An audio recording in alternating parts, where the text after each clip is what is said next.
Les tôles du Stade de France en tremblent encore. Une nouvelle fois performant avec l'équipe de France, N'Golo Kanté ne pensait peut-être pas recevoir autant d'amour en pleine face.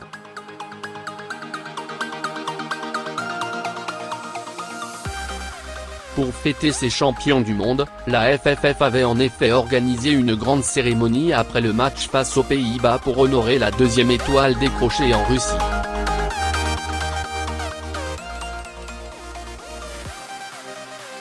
Un ballet de festivités qui a commencé avec l'égrenage des noms des 23 champions du monde.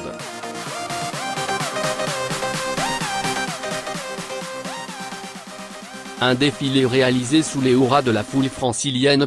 Puis fut venu le tour du numéro 13 des Bleus, N'Golo Kanté.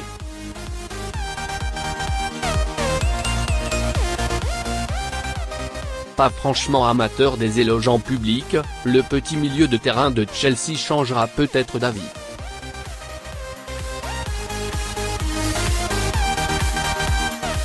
À l'annonce de son nom par le speaker, le Stade de France s'est levé comme un seul homme pour saluer son soldat.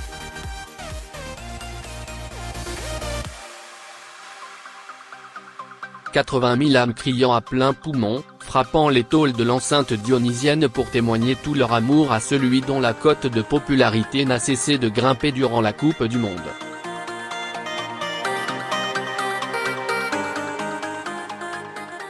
Rapidement désigné comme l'un des chouchous du public français, Kanté a enfin vécu son quart d'heure de gloire.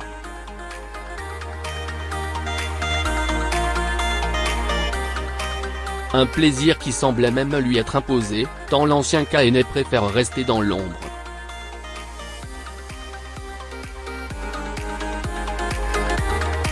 Porté au nu avec la Coupe du Monde entre les mains, Kanté a mis tout le monde dans sa poche.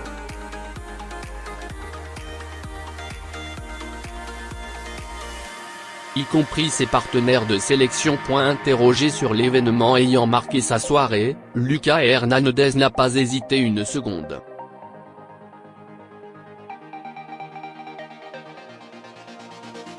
Je pense quand on a soulevé NG pour qu'il dise bonjour à tout le public, rire.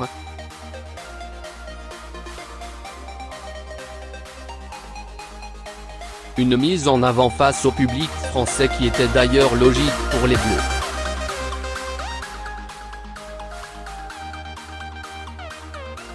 Il le mérite, il a 40 poumons, il court pour 5 personnes. C'est un gentil bonhomme et un grand professionnel.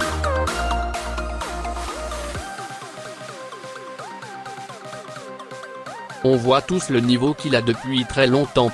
Il ne lâche rien, il est très performant, a indiqué Benjamin Pavard en zone mixte, rapidement suivi par Olivier Giroud.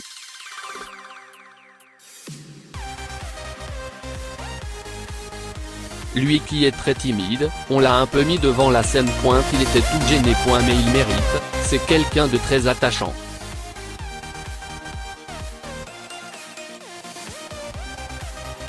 On est tous contre pour lui. Et Antoine Griezmann. C'est un mec très timide, très apprécié du public et du groupe.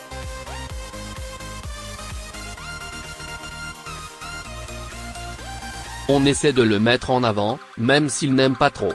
Véritable mascotte du groupe France et des supporters tricolores, Kanté a d'ailleurs pour écouter les fans présents au SDF entonner la fameuse chanson en son honneur qui fait encore cauchemarder Lionel Messi.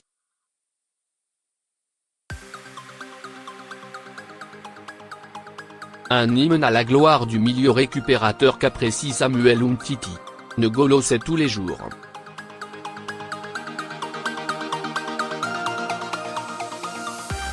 Dès qu'on se lève, il faut qu'on lui chante la chanson, comme ça on voit son sourire.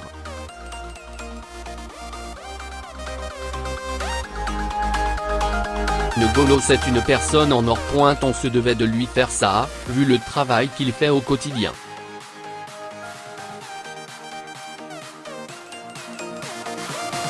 Enfin, son compère dans l'entrejeu Blaise Matuidi ne l'a pas oublié non plus. Il le mérite.